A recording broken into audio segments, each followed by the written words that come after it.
My name is Martin Goodfellow. I'm a strategy and business development manager at Royce, and my primary responsibility is developing the business case for our small modular reactor program. Nuclear already contributes to low carbon energy generation in this country in quite a major way.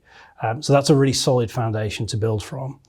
Beyond that, clearly we have the large new build program with the likes of Hinkley Point C, which is already underway, and then potentially Sizewell, Bradwell and other plants to follow, which forms another future leg, which is a really strong underpinning. And then beyond that, actually, the likes of small modular reactors and the program that Rolls-Royce are leading, that we're developing to establish a fleet of small modular reactors within the UK and to export around the globe through the 2030s and beyond, gives us a real opportunity to grow our industry and make a really meaningful contribution, both to clean growth and to the net zero target. Renewables will have a major role to play in the future energy system in the UK and around the world. And that's a really valuable job that they'll be doing. But the reality is that they can't do everything on their own. Where renewables have been really strong is in demonstrating a pathway from early inception and early projects supported by government over the long term, driving down the cost and delivering to time and to schedule. And the challenge now for the nuclear industry is how can we replicate that? How can we step up to the mark and play our role? And how do we do that both with the technologies we have today, but with new technologies like the SMR that Rolls-Royce is developing?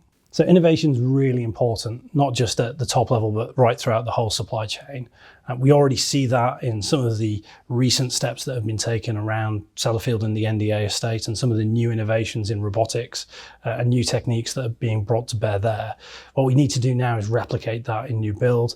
And new build, is delivered by the supply chain. It has big company names as the headlines across the top, but it's the supply chain that do the really hard work and, on the boots on the ground work to actually deliver the project. And that's why innovation has to flow through the whole supply chain, not just at the tier one level. So the Southwest has a really strong platform now to build from with the Hinkley project, with the people that have come to the area, with the skills within the area already, and the sort of the melding of those two together.